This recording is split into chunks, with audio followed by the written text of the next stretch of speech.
Welcome back to Full Discourse. That is Josh Elkin, and I am Hana Lou. Joining us today is somebody famous on the internet. His name is Rick Lox, but we know him as Adam Alper. What's up, everybody? I wasn't sure if we were supposed to use your government or not. You know, it's allowed. Or should we keep it I honestly, secret? I respond to both these days. So It's quite funny because I think it was like the second, maybe third time we hung out. You're like, you know, my name's not Rick Lox, right? And I was like, what? yeah, I mean, it's a pretty quick Google search. If you did look up Rick Lox, you would know that that's not my actual name. But at this point, most of the world knows me as Rick. So I answer to Rick more than I do Adam. Okay, before we get into the inception or the iteration of that name, or rather what's the word I'm looking for? The birth? How it came, the birth of that name. Uh-huh. Let's just do a little bio. You want to do a quick little bio on who Rick Lox is? Rick Lox is a food reviewer extraordinaire. Snapchat, Instagram, TikTok.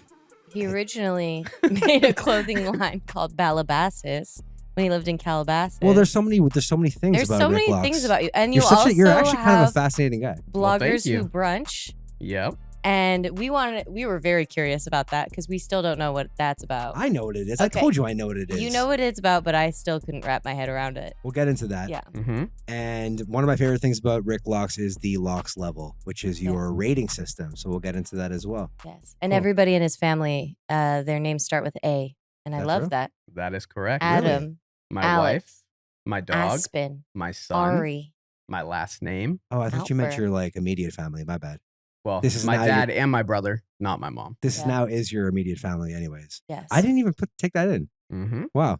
All Cool. A's. Well, welcome to the podcast. Thank you, guys. Very honored to be here amongst friends. I think We are friends. We're this will be a friends. very nice, casual, fun conversation. Obviously, some people will probably learn some new things about me, but excited to just shoot the shit with you Mostly guys. my dad, because he's the only one that watches this. Oh, I love Okay. that. Hi, Mr. Elkin. My dad's Well, a no, huge some fan. people, He's a huge fan. one of the chefs from Major Domo watches it and he was like, you talked about me. And I was like, yes, I did. Actually, I'm getting good feedback. Eli from Food Beast, listens to it. My friend Adam, Omnivorous Adam in Chicago, loves listening to it. I love it. So we're good. We're good. We have friends. Yeah. Should we talk about how let's go Rick where it's- Lox came about Yeah, let's go where it all during started. the pandemic? Before we get into Rick Lox, Yep. let's get into Bloggers Who Brunch. Did considering that was come first? Yeah. Yeah. So Bloggers Who Brunch is the company that I have with my wife. It started in 2016. Well, let me give you like what it is right now. So we are a full service experiential marketing agency. And for our clients, we perform a number of different services across multiple marketing verticals. As you can probably tell, I've said that spiel many times over. So Beautiful. I actually, as you're saying it, I'm like, can you do the Rick Lox voice? Yeah. Just kidding. We'll get into that later because I want to talk shit about that. is Bloggers Who Brunch the best marketing agency of all time? Yeah. Okay, yeah, that's so, good. You I have mean, you have that on lock. That We do everything from putting on events and activations for clients. We do social media marketing. We do influencer and celebrity seeding, which is like gifting of products or services. We do content creation, strategic partnerships, just overall, brand exploration and strategy. We have clients across all kinds of different fields, everything from beauty brands to clothing to hospitality to restaurants, you name it. We've worked with like some of the biggest companies out there. Universal, Netflix, Air One is one of our clients, really all across the board, the types of brands that we work with. How Bloggers Who Brunch started is I have to give the credit to my lovely wife. She is the one that came up with the concept of it, like right when we first started dating. who, by the way, I love wanted that. here. I wanted Yeah. her here, and she refused. She's exceptional. Not refused. We I mean, do have a newborn baby, yeah. so Yeah. someone's Busy. got to watch him. It's fine. So she came up she'll with come the back for round 2 100%. eventually. So she came up with the concept, and this is in 2016. And the original concept of it is by no means what it is today. She herself is also a content creator influencer, and she just wanted to create a space where other fellow influencers or other people who wanted to get into the business kind of come together and create community. So the company's called Bloggers Who Brunch because literally the first events were bloggers coming to brunches. Good. And what Alex It's a great name. I love Yeah, it. It's a Yeah. great name. it's catchy. I mean, now, like with everything that we do, a lot of people just literally think all we do is bring bloggers to brunch. And that's why I got to kind of get Have into the full crux I of mean, everything that we do. Wouldn't be the worst thing. Yeah. You know, never But skip it's like- bag day. Yes. Never. Just saying. I have a friend I just told that to, and she's like, I love that. Who came up with that? So yeah, the first few events were Alex would like sell a ticket to the event. It wasn't to make any money herself. It was just to pay for literally like the food, beverage, and other things that were happening. She would do an interview with like a larger blogger influencer, kind of like a Q&A.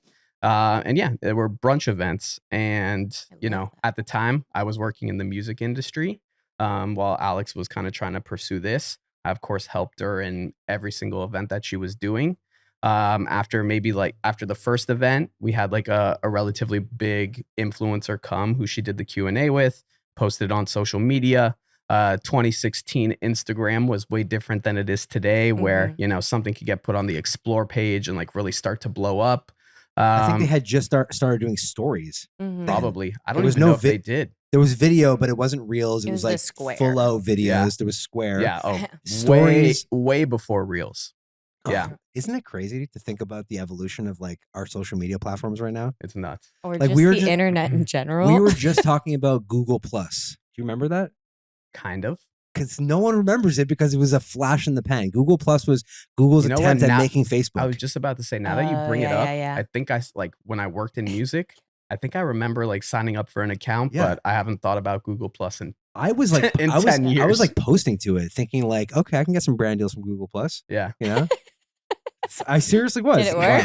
Wow. No, of course not. It faded into oblivion like High Five and Web Crawler. Yeah. Anyways, Crawler. You're in some deep internet stuff. I have no idea what that is. I'm a big time internet nerd. Anyways, keep Yeah. going. So we did the first event. It got some traction on social media. And then people started to hit Alex up and be like, hey, when's the next one? At the time, there was no intention to do a next one, but we're like, hey, we'll do another one next week or next month. So we did another one. We kind of had 3 under our belt. And after the first couple, brands started to see like the other influencers that were coming and the traction it would get. So they were like, hey, we'd love to like gift you product to have in your goodie bag that you're giving out to everyone. At the time, Sick. and at the I time, we're like, tingled. oh, It's this, like, at the time, you know, we thought that was like the coolest thing ever. Like, Yeah. whoa, brands are willing to give us free stuff. And so after it's a about, pretty cool thing when you get free shit. yeah, Mhm. I mean, now we get a lot of free stuff. So it's funny how it's become like more of a you can give it to burden. me. Thank you. It's All not- yours. it's not a- I know it's like, I know I'm talking about like a major first world Yes, problem yeah. here. It's such a first world problem. Yeah. Like it's like you don't even want to talk about it. It's There so are first some world. people I Yeah. love when they're like, we have so many boxes, let's unbox them. And they're just like throwing stuff over their shoulder after they open it. Like, And I'm this is just cool. like, Never wear "Whoa." this. This is cool. Never see that. Yeah. Yep. And so after about 3 events, Alex had gone to not one of our events, some just influencer event, and met Whitney Wolf's sister. Whitney Wolf is the founder of Bumble, the like dating social networking app, and kind of told her a little bit about what we were doing. And she said, oh my God, I love the concept. Like, we'd love to be like the title sponsor of the event. So that was like the real light bulb moment where like, oh, okay, we're creating something that like brands are interested in being a part of. And I specifically remember, you know, the time we had the call with them to like lock everything in, and they were going to offer us like $3,000 to like put on an event. That was not like the payment to us. That was like, well, it was our payment as well as the money that we were given to put on the event as well. And like at the time, you know, we thought that was like such a huge amount of money. And I think we it's even, not a I small love- amount of yeah. money. yeah. But I mean, if you're trying to, I mean, In the beginning, in the to beginning scope, stages, yeah. Yeah. Yeah. Now But you- like but- thinking about like if you're doing a 40-person event, you need to book the location, the food. What was this event? Was it a 40-person event? Yeah. It was a panel discussion at the SLS Hotel in Beverly Hills. Okay. Wow. So we had, I think, 4 people on the panel. I think we had like 40 people in attendance. So like it wasn't cheap. At the end of the day, I think we made like $500, but it was like just the fact that someone, you know, was willing to pay to be a part of it. So after that event, that's when the light bulb really clicked and like, you know, we're creating something pretty cool here. we could now, either reach out to brands or have inbound requests coming where we could put on events for other people. So probably for the first few years of Bloggers Who Brunch, we only did events. And during that time frame, like I mentioned, I was working in the music industry, and What did you do? So I did. You just keep mentioning it, but I'm like, but what? A few different things. So I was the executive assistant to somebody. If you guys know who DJ Ski is, executive assistant to DJ Ski. Then we started a radio app company called Dash Radio, and I was the head of marketing and branding for it. From there, I went to another company that was creating like app-based stuff and bringing on different musical acts. It was almost kind of like what OnlyFans is today, but not with that context. Like for the a paid subscription for musical acts that were kind of only like Cameo. kind of How you can pay somebody to and like we had like Lil Wayne on it, Post Malone, No, etc. Cameo is more of like you pay someone to like wish you like happy agree. birthday. Yeah, it was more paying for like exclusive content that didn't live on their other social platforms. So Patreon. Kind of, yeah, exactly. Okay. Or it was just whatever its own thing. It was Yeah. Dash.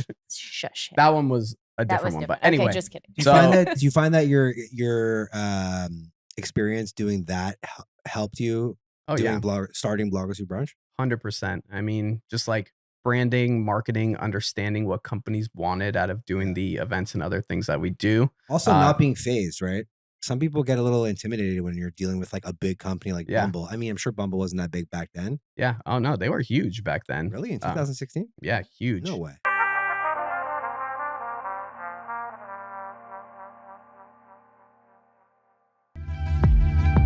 Bloggers Who Brunch before they started doing Bumble friend meetups? Yeah, so we actually did some of their like first launches for Bumble BFF. I have a funny story about that.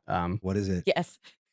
I might have even told you guys that. Stories. Okay. So we did a for Bumble BFF, we did a partnership with Jet Suite X. And we were taking like 10 influencers up to Napa for the day, a 1-day trip, like leave in the morning, come back that evening. Yeah, because it's like a 30-minute flight. Yeah. Jet Suite X is, by the way, a semi-private airline. Yeah. Which is great. It's awesome. Amazing. Shout out to Jet Suite X. New sponsor? Maybe. Yeah. So we're flying them in 2 weeks. Yeah. We flew 10 influencers up there, and this was at like 7 a.m. We were supposed to land at the Concord Airport, which is like the closest airport to Napa. We're 20 minutes from landing, and the like captain comes on the loudspeaker, says, "Sorry guys, like due to super intense fog, we have to land in Oakland," which is like 2 hours longer drive from Oakland to Napa than what we were going to do. We also had this big party bus that was meeting us at the Concord Airport. So at this time, like Alex and I had no like money. We were just kind of figuring things out. This was one of our first like bigger deals. So we're like, you got 10 people, influencers. I have like 10. And I remember Alex and I were sitting in the back of the plane with one of the like Bumble reps too. And as soon as the captain said that, it was like a scene out of a movie where all 10 of the influencers just like kind of turned their heads and look back at us like, okay, so what are we gonna do? The interesting thing is like it was 20 minutes out. It only takes like 30 minutes to get there. So it's like 10 minutes into your flight. Yeah, it was soon. Anyway, so we land in Oakland. I don't know why they kept us on the tarmac, but we literally were on the tarmac for 2 hours waiting for this bus to reroute. Terrible. Long story short, we make it to Napa like 4 hours later than we were supposed to. And, we had a very like strict itinerary because we were coming back that same day. We had to do things like super speed. And, the whole time I'm kind of like rushing things along to make sure we get our flight back, which is at 5:00. Obviously, like everyone was like semi bummed in the beginning because of the whole issue that happened, obviously out of our control, but still annoying. So halfway through the trip, obviously everybody's been drinking wine. They're feeling good, like not a care in the world. The ride back to the airport, we brought wine on the bus. Everyone's having a great time. I'm looking at like the Waze app and it's saying like, we are going to get there at 5:15 and our flight's at 5:00. And the flight wasn't just us on it. There were some other people on it too. So we couldn't like necessarily hold the flight. And I'm just thinking like, while everyone's like partying, I'm like in the back talking to the head of marketing of Jet Suite X. I'm like, whatever you need to do to hold this plane for us. Please do it. And because, at the time I'm thinking like, and this was the last flight that Jet SweetX had going back to LA that day. So in my head, I'm thinking, if we don't get all these girls back to LA today, like we're going to have to put them up in a hotel. Yeah. We're going to have to like do the flight And something first thing nice in the probably. morning. Like you can't just put them at the Holiday Inn, So I was stressing while everyone's having the time of their life, like not really understanding what's happening. I'm so worried in the back. I think we got there like 5:05. They held the plane and it all worked out. But that's the job, right? Like it's your deal. So much of what we do is like putting out fires and just trying to like learn on the fly and try to pivot, especially when you're doing event production, activations, like something always goes wrong. So compare that to like now, Mm-hmm. then you were Adam Alper, Bloggers Who Brunch. Now Yeah. you're Rick Lox, food reviewer extraordinaire. Now you're in the opposite seat. Now it's like restaurants got to make sure that they fucking handle the stuff behind the scenes so that you can review the food and not have a bad experience. Yeah. How does it feel being on that side of the coin? I guess kind of related to like my reviews in general, where, I always give like a 100% honest review. And a lot of times like my followers give me crap and say like, I can't believe you would say that about a restaurant, like these are people trying to make a living as well. And like at the end of the day, like I completely understand that. Like I don't go into it wanting to leave a negative review. It's also kind of rare. You don't shit on restaurants at all. Like, listen, I have a scale 1 through 10, and you got to be like scraping the food off the ground and serving it to me with dog poop on it for me to like give you like under a 5. Yeah. Like I'm pretty nice when it comes to giving poor reviews. Yeah. Like I'm tough giving really positive and tough giving really poor. That said, like to me, the most important thing is my like authenticity and making sure like my followers trust what I say. So like while I do understand the other side of it and like, it is really tough to run a restaurant and to make things, perfect 100% of the time. And I get it. I can only share the exact experience that I'm having. I'm always willing to go back for a second review. That said, I always got to keep it real. And, on the other side of it, for every like one restaurant who probably messages me and says like they're not happy with what I said about them, I probably have 20 that are, incredibly thankful for what I did. I've had some really cool, like sweet stories from people as to like what a post or a review has done for them. Nice. But also like if it's shit, it's shit. It depends. I also think it depends how they take your score because I've seen so many restaurants go, yeah, Rick Lox 8.2. And then some people go 8.2. But yesterday, the post I did yesterday, I gave the restaurant a 7.9. And I also like specifically said at the end of the review, like I saw a lot of other really good looking food go out that I didn't order. And I have a feeling that if I come back again, the review is going to be higher because some of that food looked great. Excuse me. And I had some people who are obviously like diehard fans of the restaurant, like DMing me and messaging me being like 7.9, that's so low. Like, I can't believe you would do that to them. I'm like, first off, 7.9 is not a bad score. I said I had some really good things there. And I'm going to go back because I think things look good there. Like at the end of the day, you can't please everyone. But that happens, right? Like you'll go back to a restaurant and redo the review. 100%. I've seen it. Yeah.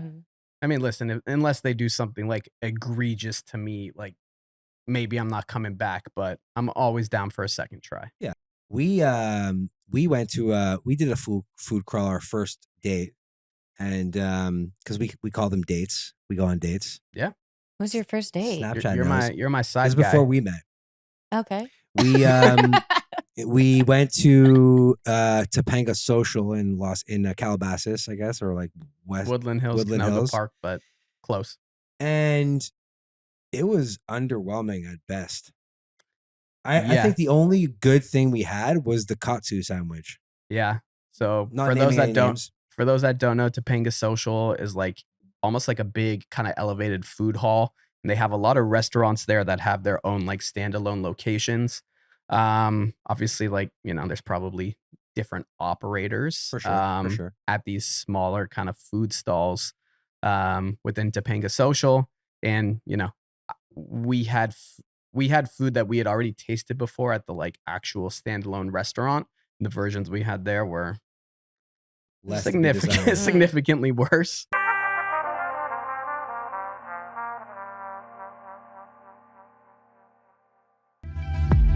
I never asked you, why'd you start doing food reviews? For I jokes? no. And what was your first one? And what was the first one that blew I feel up? like it was all. Is it pastrami? No, I No, mean, it was I've done a sandwich. lot of pastrami. So like kind of backing up a little bit. So like I'd always been a lover of food. Obviously, that's why you get into something like that. The Rick Lox name in general came about because it was just like a funny nickname I made up probably 20 years ago. It's a play on the basketball player / actor Rick Fox. And because I love smoked salmon, lox, I just made the name Rick Lox. And whenever I did make that name up, I had the social media handle for it. I had the URL for it. And it was just like sitting there. I just secured it to secure It's it. a great That's name. so is it smart, not? Like, yeah. It's an awesome name. It's catchy. Yeah, it is catchy. You know, I used to post my food content on like my personal page, Adam J. Alper. And so a lot of people would message me and be like, man, you do such great food posts. Like I always go look at your content for food. And I was like, you know what? I want to take this a little bit more seriously. So all the food content that I was doing, I then started to post on the Rick Lox channel. Now, if you go scroll down to my Instagram, like all the way the first post ever, my first like 10 reviews were only lox smoked salmon. And that's what it was going to be at first, just smoked salmon lox reviews. That's so And that- pigeonholed. And exactly. And then after doing like 10 of them, I'm like, why am I just like narrowing it just to this little sector? Obviously, I eat way more than just smoked salmon and lox. So I wanted to obviously post all the food that I eat, which I did. But for a while, you know, I would put up like one still feed post like once a month. Like I didn't take it super seriously. It wasn't a career yet. No, not at all. And then once the pandemic happened, you know, for our company, we put on a lot of in-person events and things of that nature. When the pandemic happened and things were closing down, obviously we weren't doing, you know, large scale events with 1,000 people at them. So we had a little more time on our hands, and that's when I was like, you know what, I'm going to take this a little bit more seriously. And that's when I first started to do like the style of review that I do now, where it's like video showcase, voiceover, showcase what I ate. But during the pandemic, you weren't going into the restaurant. So what were you doing? From And, home. you're not an in the car reviewer. Correct. So I like pinpointed to like when I first started doing the like that style of review was like August 2020. So I think it was when kind of like the first reopening, because like The premature one? the premature opening, the pre-opening, when you could like still go and eat at like outdoors at restaurants, and the mask mandate was a little bit loosened. So I'm trying to think of like the Like, go first eat one that on the really sidewalk. Yeah, I know. To Did be you honest, do a sandwich crawl? yeah, but that was That was later on. Okay. I did one at midday. So when I was doing that style of review, I was only posting on TikTok. I didn't post on Instagram Reels for like almost like at least a year into only doing TikTok stuff. Is that because TikTok blew you up? Yes, That's and what it is. then TikTok was a pandemic career maker yeah, I for mean, so many people. yeah, I mean, now I can't buy a damn follower on Yeah, TikTok, because but TikTok it's interesting. It's just kind of like, Yeah. what is TikTok now? yeah, You know, yeah, but it's on the. I mean, I gained, you know, like 100,000 followers in a pretty short amount of time. And just because that is what was like showing me the love, that platform, Yeah. that's why I just like wasn't taking the time to also edit onto Instagram. Isn't that such a crazy human thing? You like you Mhm. only do what's showing you love. Yeah. Yeah. Yeah. I mean, if I were to have probably done Reels, like when Reels first Right came away? out, like I feel like I'd have a Probably lot more blew up. followers. I But felt Yeah. I feel the opposite of that. Mm. I only started doing TikTok like late. yeah. So, I mean, I think the first ones that like really blew up, I know I did like one at Madeo. It didn't have that many views, but like Madeo was a good one. Osby was one of my first like So good. viral ones that did really well. You don't really like have a specific style of restaurant. You go wherever the hell you want to go. That's the cool thing about your reviews, Mhm. right? There's like Michelin stars, there's a little higher end, there's fast Mhm. food, Yep. there's in and out, there's like stuff like that, which is I think cool and well rounded. Yeah. I mean, I don't like to discriminate when it comes to food. I'll have like $1 street taco to 3 Michelin star restaurant. I think there's a place for all of them. And I think, a $2 taco at like Mariscos Jalisco can be infinitely more satisfying and bang for your buck than like a $400 Michelin star restaurant. Yeah. Mm, Have you ever been there? Which one? What's it called again? Mariscos Jaliscos? Yeah. No, not You yet. haven't? They're the ones No. with the shrimp tostadas, Is right? that on the- Oh my god. Yeah. Is that the van? Mm-hmm. Oh, then I have. It's- Yeah, it's really like good. It's the van with the little inside area. No, that's Mariscos for Vientos, I think it is. But it's literally right next door to it. Okay. Yeah. It's like in Boyle Heights Yeah, area Boyle Heights. where you have like Mariscos Jalisco, Burritos La Palma, Yeah. La tacos, Palma's, but La Palma is like tacos y mainstream Birria now. La Única. Mhm. Yeah, That's sick. yeah. Or the what's the taco with like all they do it in the big cauldron. It's like pork fat and all that stuff. You do it in a cauldron? Yeah, it's like- Adobo? No, it's in a huge cauldron. What are the pork tacos called? Birria? Carnitas. Oh, Oh, Yeah. just carnitas. It's a carnitas like stand, and it's like the most famous carnitas. It's so good. It's In a across the street. cauldron. Yeah, it's a famous Because cauldron. they're shit. why am Shredding I it in blanking there. on what this is? Wait, I'll it's show you not. later. It's not Avenue Okay. 26. I not. have a T-shirt upstairs. I don't know. Oh, But okay. anyways. Yeah. I remember one time I went to get Mariscos, and it was when avocados were giving people food poisoning, and I got Oh food my poisoning. God, really? Yeah, Oof, that but would it was scar me. just in general. I feel like I get food poisoning all the time. I have bubble gut every single day. The shit that I eat is like wild. Send me The, oth- photos. the other day I was like, do I have I- salmonella? I don't know. Okay. I don't know what you're into. He's got E. coli. Yeah, no, Right? Imagine. yeah.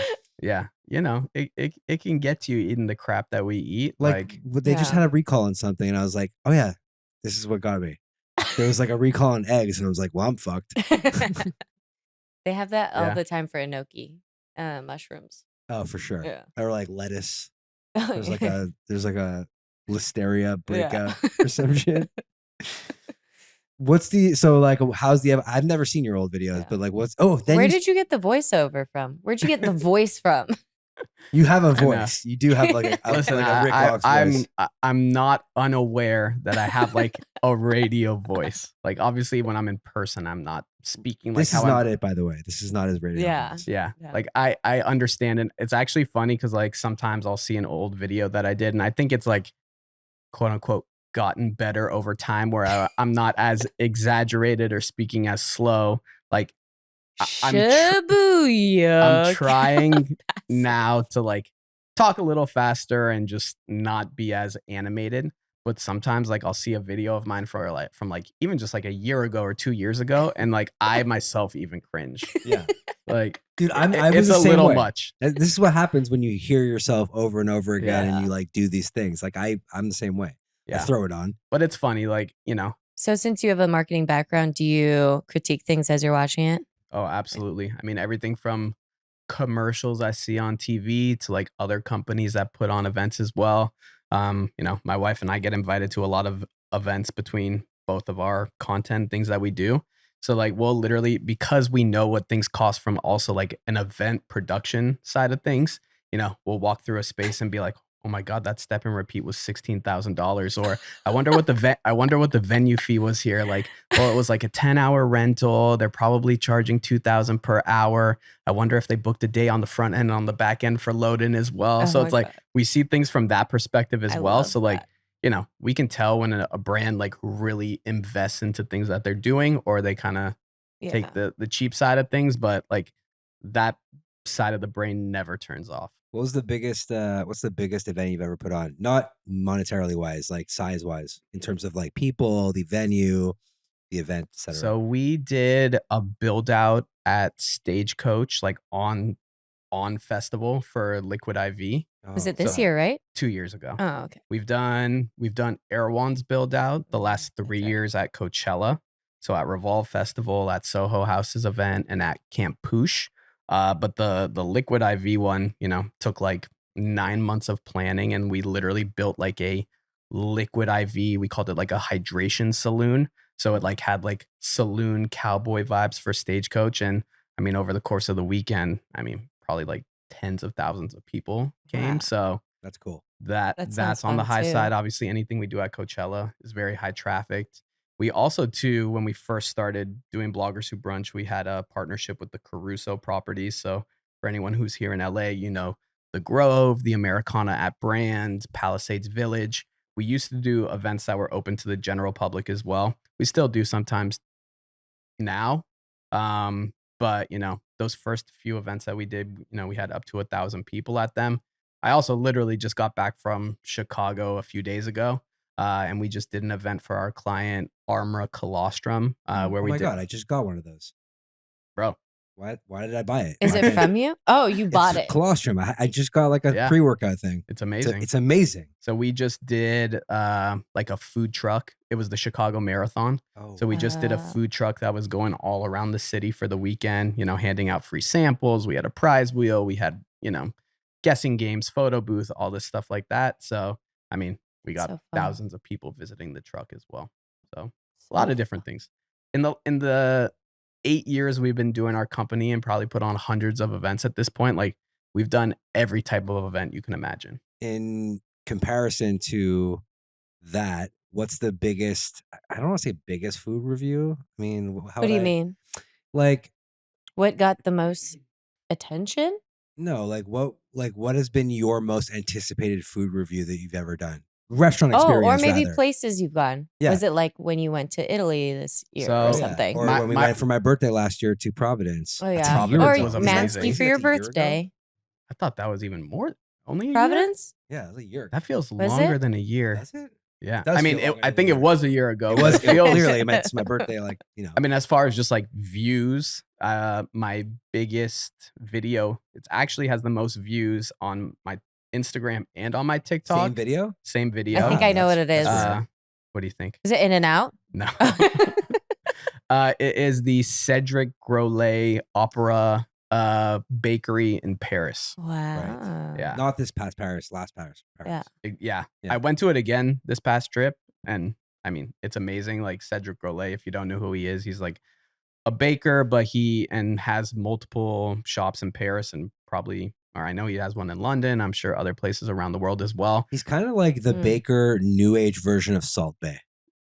Yeah, but Not not, like in- not as not in char- cheesy not in and corny. Yeah. In like That's- social media gone wild. That's Mhm. actually another one. When Nustret opened up here in Beverly Hills, Salt Bay's restaurant, Mhm. I went during the first week and he was there, and he did the whole spiel, you know, the this and everything at our table.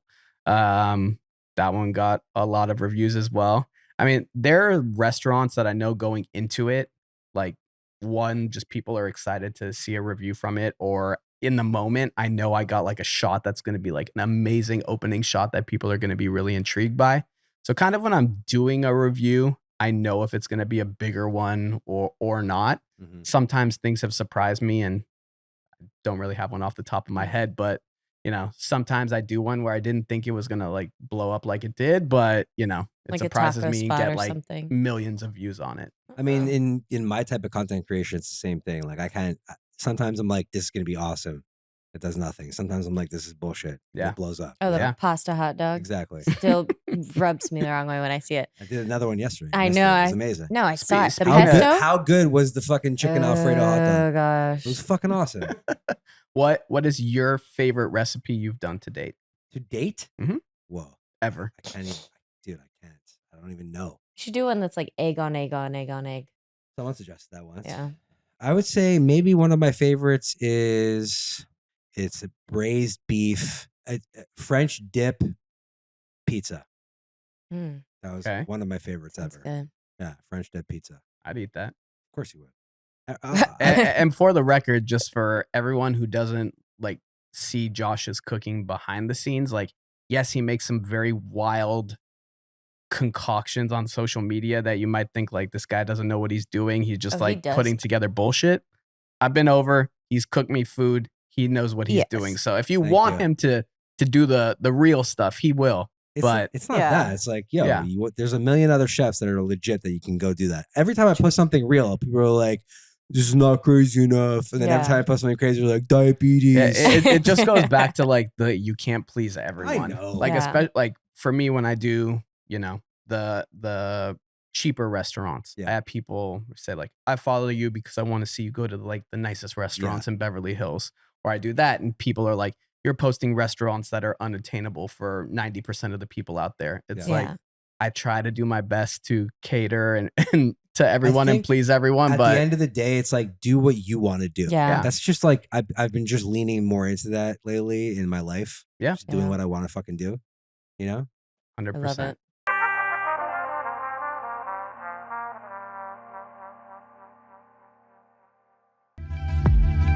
Do you empathize more with influencers or the people who are running the deals because you see both sides of it? Like, who do you have more empathy for? Yeah. I know my answer is not going to be the answer you want, but I know who it is. no, you don't know what I'm going to say. Oh, shit. He said, Because I see it from both sides. okay. So as someone who is on both sides, and like I started with a company before I became a content creator, like, you know, my company, in a lot of what we do, we work with influencers. We want to gift them things. We want them to, you know, we'll give you a credit to go to this restaurant and post about it. And, you know, on the content creator influencer side of things, I get hit up by 10 restaurants every single day that want me to come in and do reviews. So, and, you know, I've had restaurants. So first and foremost, it is incredibly rare that I take a restaurant up on an offer to have comped food to showcase on social media. I've seen it. I've seen you refuse that. 98% of what I do is like I pay for it myself. And even if I do say yes, I tell them ahead of time, like, even if the food is comped, I'm still going to give a 100% honest, real score. Like, if you're not okay with that, then like we could part ways right here. And I have had restaurants tell me before, like, oh, if you're going to give me an honest review, I don't want you coming in. That says a lot about the restaurant. Exactly. But of course, most say that's okay. But again, that's very rare. But I've had restaurants who have like reached out to me and say, okay, I'm going to give you a $50 food credit. I want 1 Instagram Reels, 1 TikTok, 4 stories, and a link to our reservation page. Where if this was like a sponsored post that I did for like a larger scale brand, like I would charge them like Diet thousands. Coke. Yeah. Many thousands to do that, right? And they're giving me a $50 food credit. Like, some people are just not understanding of like the landscape and what it's worth to the influencer.